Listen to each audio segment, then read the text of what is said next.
Всем привет! Вы на канале Польза.нет, меня зовут Саня, и здесь только подробные обзоры, и сегодня я расскажу вам о смартфоне Vivo IQ Neo 9 Pro. Что это такое и с чем это едят? Это 9300 МТК-шный процессор Dimensity, очень-очень-очень мега-мега-мега мощный. И какие у него плюсы? 144 Гц экрана, он игровой, притом плоский. Значит, что? Правильно, играть легко.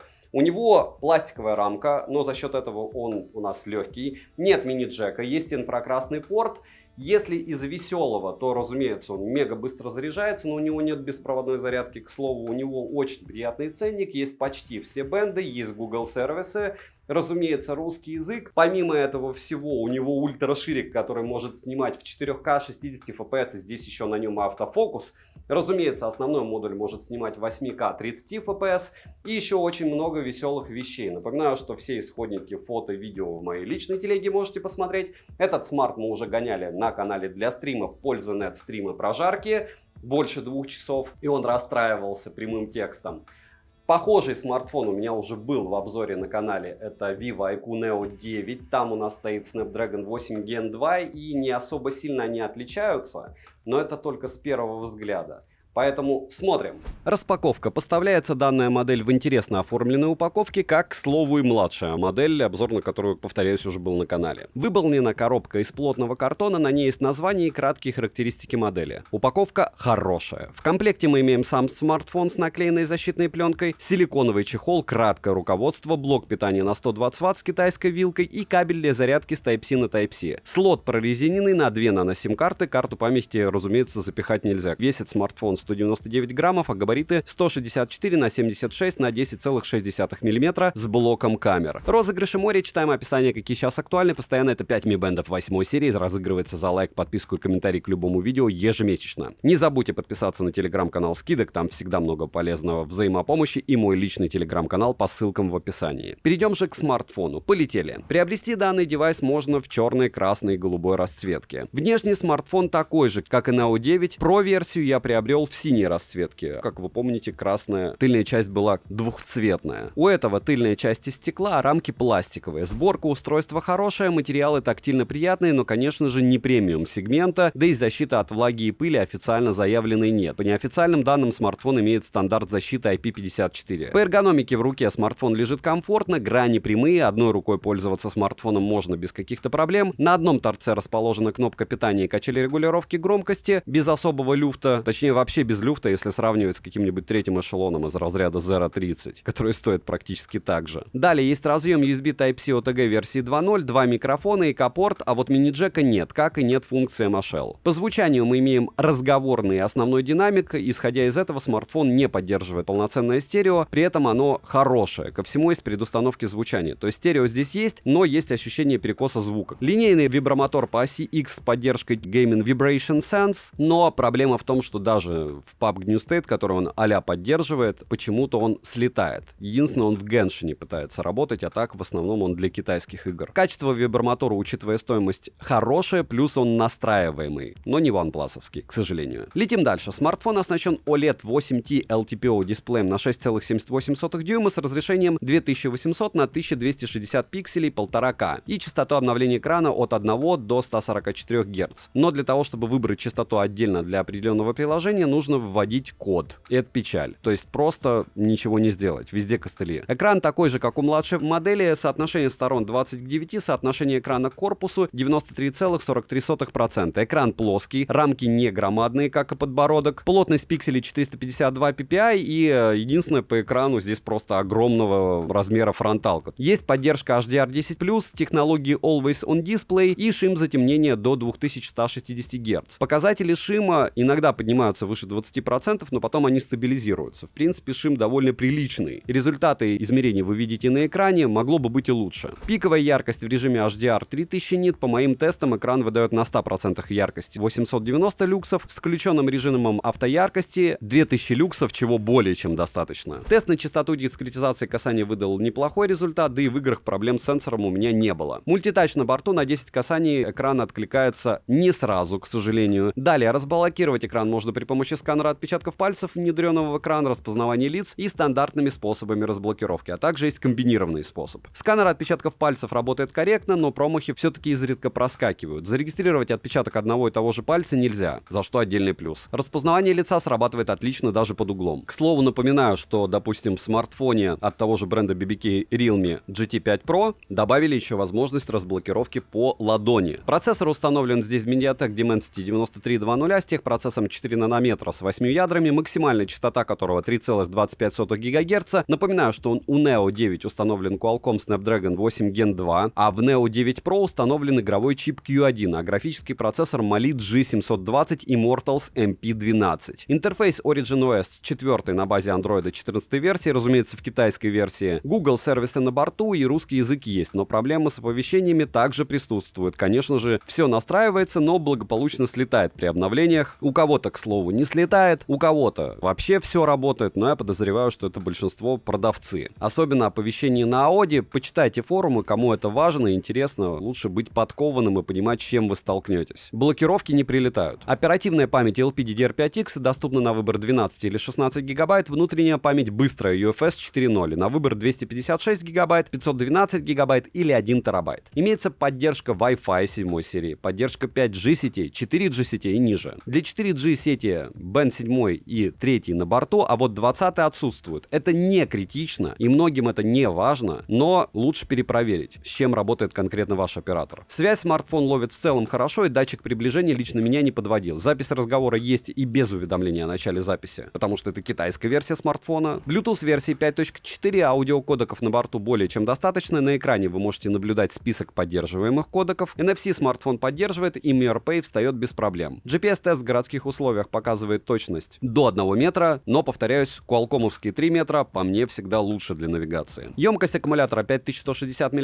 в PC-марке смартфон у меня ничего не прошел, единственное, в Work Performance он показал 13 тысяч. Смартфон поддерживает быструю зарядку на 120 Вт, но беспроводной зарядки нет. Заряжается от 0 до сотки, по моим тестам, за 38 минут с нуля, за 19 минут на 50%. И это довольно неплохо. За 1 час просмотра видео на YouTube в среднем поедает 5% заряда, и это очень даже прилично. В PUBG с одновременным стримингом на Твиче уходит 27-28% заряда. Напоминаю, что этот смартфон мы с вами гоняли в Твиче, одновременно все это дело вы можете увидеть в записи стрима на моем отдельном канале «Польза стримы», где мы прожариваем устройства, общаемся по поводу них, я отвечаю на вопросы и показываю результаты тестов. Нагрелся смартфон до 43 градусов, что, конечно, много, учитывая, что я его гонял без чехла, с включенным кондиционером на 18 градусов, и яркость он сбросил на 300 люксов, хотя, опять же, почти час он яркость держал. И играть было можно, тач не отваливался, как на Infinix'ах всяких, но, повторяюсь, что он был довольно тепленький. Перейдем к тестам. Тротлинг-тест проходит со следующим результатом. 359 гипсов минимально, максимально 590 гипсов и в среднем 415 гипсов при 100 потоках и 60 минутах. В Geekbench 6 в сингл-коре 2187, мультикоре 7382, GPU-скоре 13090, результат тестов 3D-марки вы видите на экране, со стабильностью все очень плохо. В Antutu он выдал результат в 1 841 000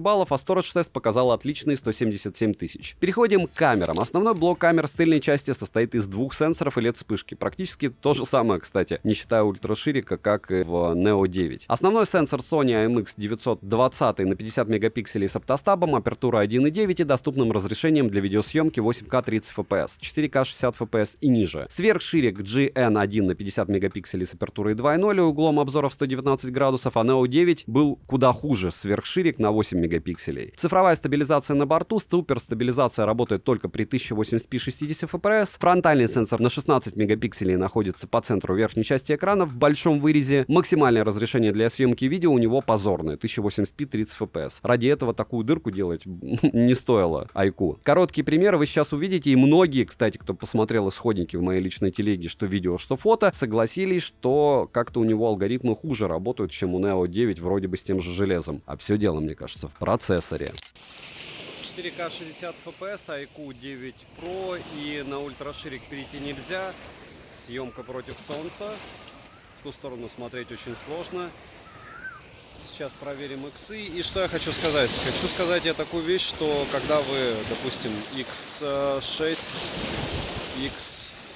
X10, вот X10 максимум, Когда вы попытаетесь сделать съемку на фронталку, я буду говорить, что на яблоко это лучше делать, потому что он натуральнее, но если вы хотите бьюти, то лучше. Кстати, на фронталку переключиться, разумеется, нельзя, потому что для 4К 60 FPS это не поддерживается, но вы можете сделать вот так.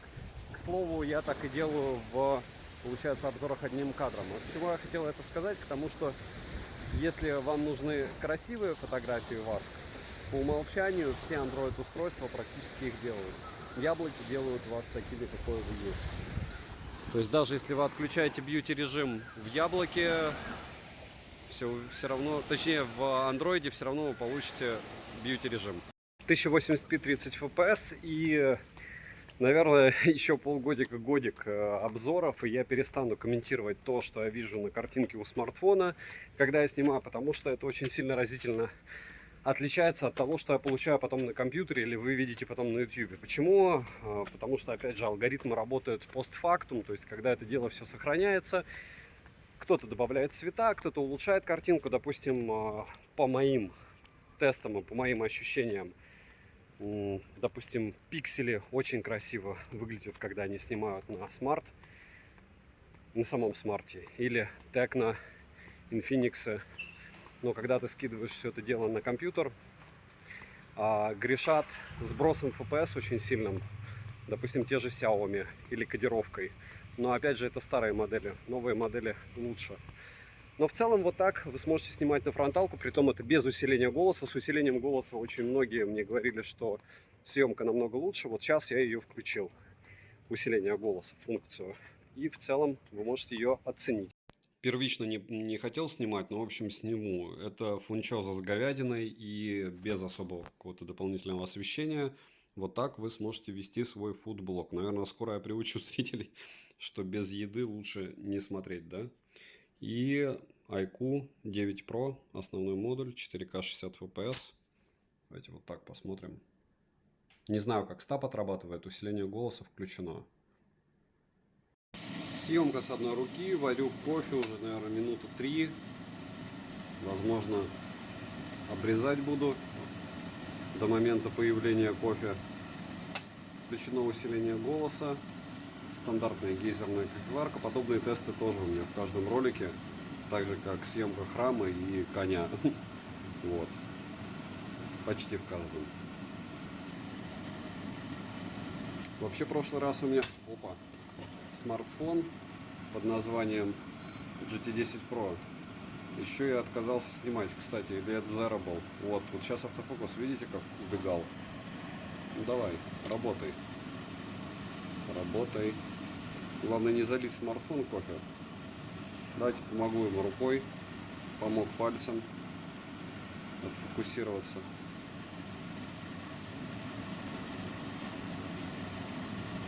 И... чуть-чуть еще раз помог. Все. Финал. Кофе получили. Камера сработала. Насколько хорошо решать, как всегда, вам. Вот он, фудблогинг, стопроцентного его проявления. И кофе. 4К 60 FPS.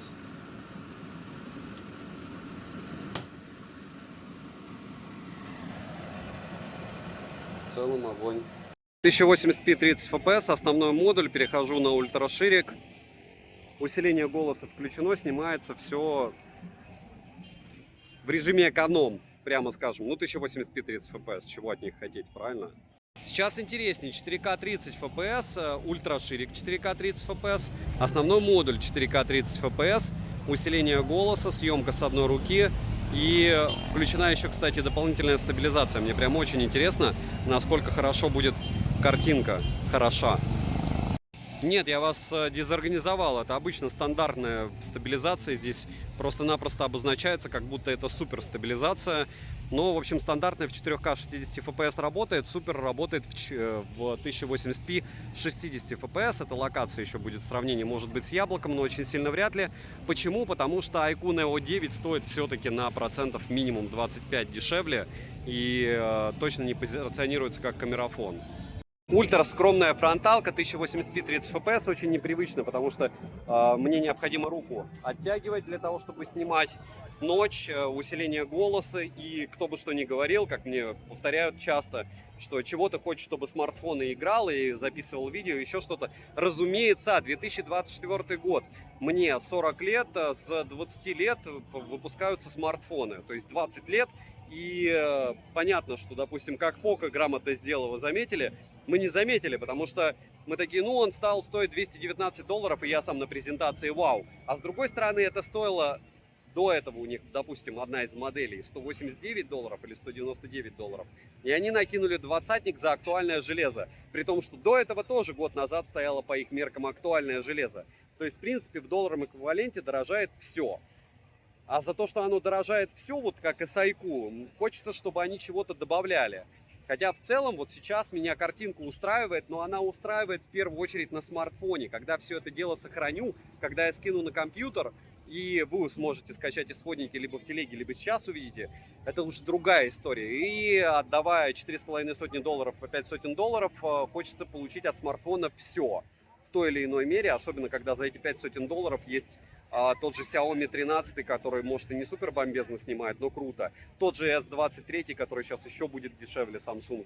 И да, как мне говорят, хочешь не купить смартфон, посмотри у Сани обзор. 4К 60 FPS, еще фудблогинга. Вот так привозят еду, даже из рестика, с пакетом, с супом. И внутрь его заливаешь. Вот так это происходит. И после этого вы знаете, как суп заливается. Может быть, кто-то не видел. Вот. А второе, вы видите пример фудблогинга какой-то. Как говорят, жизнь без кофе не особо весела, да? Вот так вы сможете снимать на iPhone Evo 9 Pro, как работает кофеварка. И по сути я забыл капсулу поменять. Дубль 2. Новая капсула. Кофе заменено.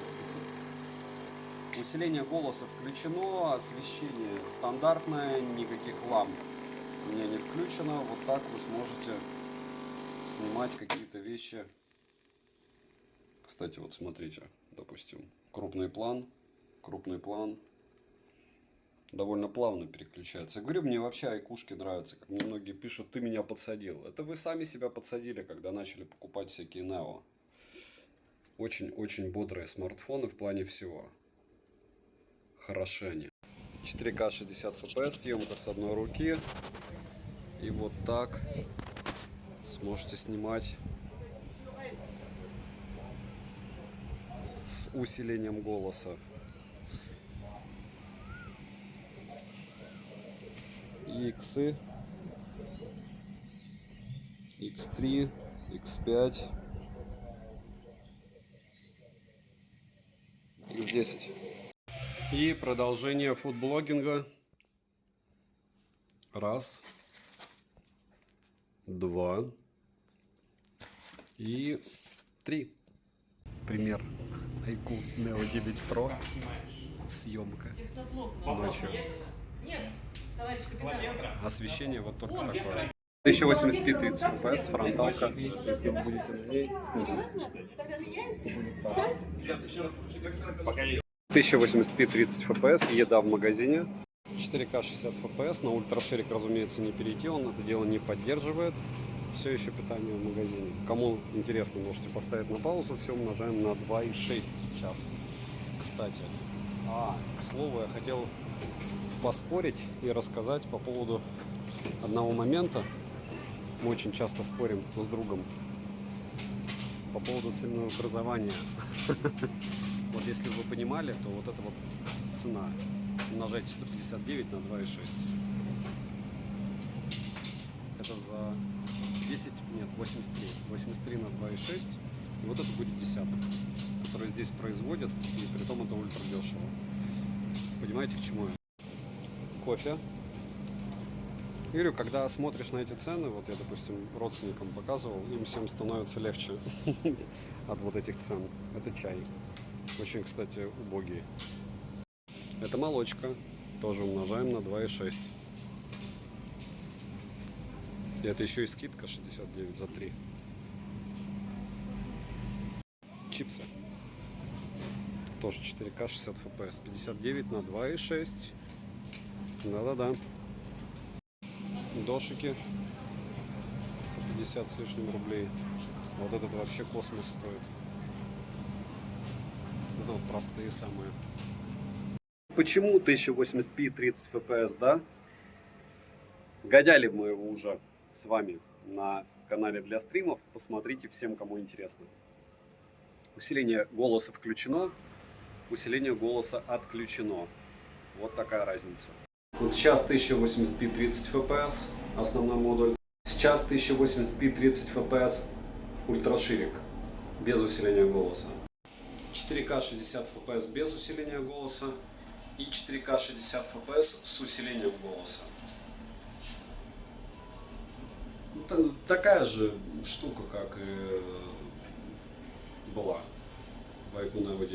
Единственный ультраширик может в 4К вот сейчас 30 FPS снимать. А еще ультраширик может снимать в 4К 60 FPS, кстати. Так что кому нужен ультраширик, кстати, довольно крутой ультраширик, можете на него посмотреть. Очень даже достойная штука.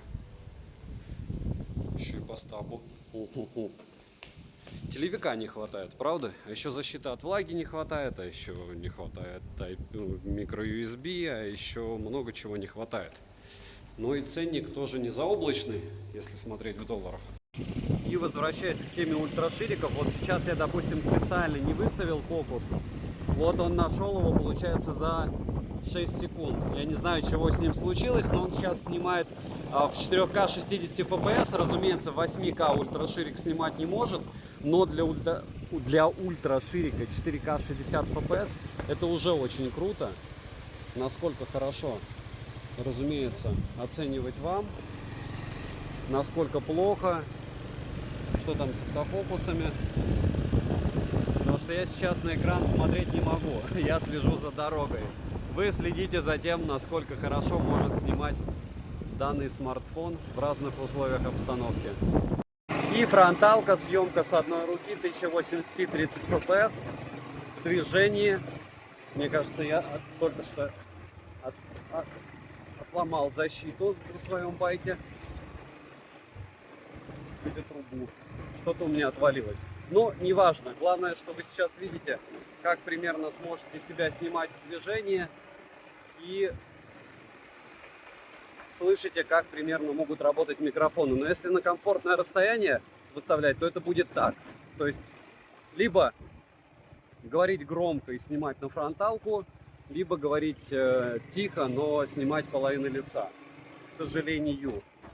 То есть, расстояние, конечно, не камильфо. Так, естественное освещение, еда, креветки, усиление голоса. И вот так примерно вы сможете снимать свое питание, если захотите. Еще немного ультрашириков 4К 60 FPS.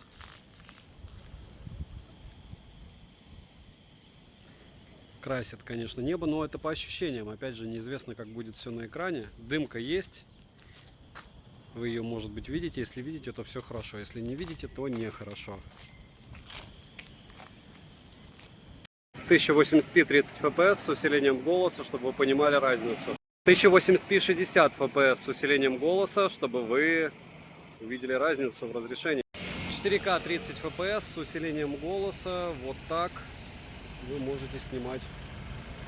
И, наконец, 4К 60 FPS с усилением голоса, без усиления голоса. Увеличиваем на солнце. X3, X6, X10 максимальный масштаб. Дальше флаг. И дальше пытаемся уйти на ультраширик, но это дело у нас... Сейчас проверим, получится или нет. Нет, не получится. Вот снимаю на ультраширик, увеличиваю. Смотрим, будет ли он вообще увеличиваться. Нет, он не увеличивается. Но автофокус у него есть. А вот увеличивать 4К 60 FPS на ультраширике нельзя. 4К 30 FPS основной модуль. 4К 30 FPS ультраширик. Вот с ультраширика увеличивать в 4К 30 FPS можно. Притом это довольно странно, потому что основной модуль поддерживает 4К 60 FPS. Но переключаться можно, видите, только в 4К 30 FPS. И нельзя переключаться, в отличие от Samsung, на фронталку в этом режиме. Не поддерживается 4К 30 FPS. Непонятно почему. 93.2.0, наверное. Ну как непонятно почему? Не поддерживается, потому что он также пишет мне, сейчас я снимаю в ультраширик 1080p 60 FPS. Не поддерживается 4К 60 FPS, хотя просто фронталка может работать только в 1080p 30 FPS. А вот уже в 1080 FPS вы можете переходить на фронталку, но это неудобно, потому что вот снимаю я в таком положении, и вот так мне комфортно держать смартфон. То есть если ты его включаешь, получается слегка беда. Это для тех, кто планирует все-таки использовать его как камеру тоже. Минусы. Плохая фронталка, процессор, из-за него страдает очень сильно автономность. Пластиковая рамка, нет мини-джека, нет 20-го бенда. И, кстати, в играх из разряда Геншина он дольше 2 часов не проживет. То есть в Геншине он будет поедать у вас 48-50% в час. И это прям совсем печально. Цену можете посмотреть по ссылке в описании к видео. Не забудьте подписаться на телеграм-канал скидок взаимопомощи и мой личный телеграм-канал по ссылкам в описании. Всем огромнейшее спасибо за просмотр. И резюмировать я бы хотел довольно просто. В первую очередь, огромное спасибо всем, кто посмотрел данный ролик. Второй момент. Если выбирать мне, чтобы мне больше понравилось Neo 9 или Neo 9 Pro, я, разумеется, выберу Neo 9. И здесь тому две причины. Первая, это Snapdragon 8 Gen 2 для меня более предпочтителен, чем 93.2.0 от Dimensity. Напишите, кстати, может быть, кто-то Dimensity выберет. И второй немаловажный момент, стоимость. То есть эта штука стоит на 20% дороже, чем Neo 9, и я не понимаю почему. Из-за того, что здесь ультраширик лучше, ну это все относительно. Почему? Потому что те, кто смотрели фотографии на Neo 9, исходники в моей личной телеге, и на Neo 9 Pro, некоторые пишут, что у Neo 9 фото и видео лучше. И я с ними соглашусь. Почему? Потому что процессор тоже влияет на запись. Притом еще ого-го как. Да, вроде бы у них одинаковая операционная система, но алгоритмы чуть-чуть разные при любом раскладе. И сенсоры вроде бы одинаковые. Но вот так. Следующий момент. Если брать данный смартфон. Мне не нравится, что очень большая фронталка дыркой. Вообще неразумно, потому что неудобно снимать. Нужно реально далеко от себя держать. Это раз. Второй момент. 1080p 30 FPS. Серьезно, в смартфоне, у которого последний проц от МТК. Ну, давайте по-другому как-то к этому относиться. Беспроводной зарядки нет. Вроде бы докинули бы там копеечку, она бы получилась. Это же а-ля флагман. Понятно, что у них есть iQOO 12 и 12 Pro, и это уже прям супер флагманы. А это у них так, линейка эконом-класса. Но все равно. Хотелось бы, правильно? Если говорить про еще какие-то моменты, хотелось бы, чтобы китайские бренды сделали, как Samsung, делали защиту от влаги топовой, чтобы можно было смартфоны потопить. И вам будет интересно, и мне будет интересно, и полезно это будет для того, чтобы смарты у нас развивались куда-то. Если говорить о его способностях, повторяюсь, что яркость он у меня сбрасывал, пусть и после длительной нагрузки. Повторяюсь, что смартфон очень удобный, легкий и в руке лежит максимально комфортно. Несмотря на то, что у него пластик, вы все равно, скорее всего, будете носить это дело в чехле. Мне не нравится, если честно, зазор между крышкой и рамкой. Есть такое ощущение, что здесь какой-то зазор. Вот постоянно визуальное. И расцветка красная у Neo 9, хотя это тоже был в красный, мне нравится больше. Хотя это опять же субъективщина. Не субъективщина, практически мега топовый вибро, до OnePlus не дотягивает. И стерео здесь полуторка. Неполноценная, но этим многие грешат. Чего в iQOO реально не хватает вот больше всего, я считаю, это обходной зарядки. Они бы могли ее добавить в свои смартфоны, они же все-таки игровые, и все бы было в огне. Эти 144 Гц, которые нужно разлочивать через костыли, через код, который я в свою личную телегу скинул, тоже не особо радуют. И опять же, даже 4D Touch вроде бы добавили к PUBG New State, но ты выставляешь его в менюхе, он слетает. Выставляешь в менюхе, он слетает. Работает только в Геншине и в китайских играх. В целом рассказал вам все. Пишите в комментах, на что бы вы еще хотели увидеть обзор. Стараюсь делать максимально объемно. Не забываем, что у меня есть еще обзор одним кадром на лайв-канале, где я на основной модуль 10 минут рассказываю о смартфоне. И вы имеете возможность посмотреть 50 подобных обзоров от меня же и увидеть, как по-разному все снимает. Не вот это вот, мне кажется, что здесь у него плохая стабилизация. Свои глаза, они важнее, чем наши блогерские. Почему? Потому что вам потреблять тот контент, который вы будете снимать или вашим близким. Смотрим, сравниваем, делаем выводы. Огромное еще раз спасибо за просмотр. Добра и удачи вам, дорогие друзья.